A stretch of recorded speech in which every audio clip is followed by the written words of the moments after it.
বাংলার একাধিক প্রকল্পের ক্ষেত্রে দীর্ঘদিন ধরে বন্ধ রয়েছে কেন্দ্রীয় সরকারের বরাদ্দকৃত অর্থ, বিশেষ করে ১০০ দিনের কাজের প্রকল্প। এই প্রকল্পে রাজ্যের নিম্নবিত্ত মানুষের একটি বৃহৎ অংশ যুক্ত থাকেন। তাদের দৈনন্দিন রুজি রুটির একটি প্রধান পথই হল ১০০ দিনের কাজ। প্রতি বছর এই খাতে মোট অঙ্কের টাকা খরচা হয়, যার বেশিরভাগটাই দেওয়ার কথা কেন্দ্রীয় সরকারের। অথচ দীর্ঘদিন ধরে এই খাতে একটি টাকাও দিচ্ছে না কেন্দ্রীয় সরকার।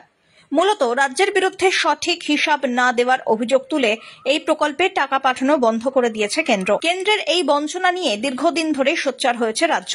একাধিকবার এ বিষয়ে সুর চড়িয়েছেন রাজ্যের মুখ্যমন্ত্রী মমতা বন্দ্যোপাধ্যায়।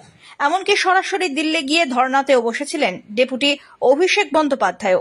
কিন্তু তারপরেও টাকা আদায় করা যায়নি কেন্দ্রের পক্ষ থেকে। এবার এই টাকার বিষয় নিয়ে প্রশ্ন তুলল কলকাতা হাইকোর্ট। বৃহস্পতিবার এক মামলার প্রেক্ষিতে এই টাকার বিষয় জানতে চায় হাইকোর্ট।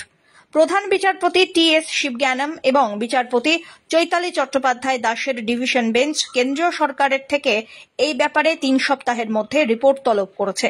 আগামী ১৫ই মের মধ্যে কেন্দ্রীয় গ্রামোন্নয়ন মন্ত্রককে এই সংক্রান্ত সবিস্তার রিপোর্ট দিয়ে আদালতকে জানাতে হবে। ব্যুরো রিপোর্ট, আজ বাংলা।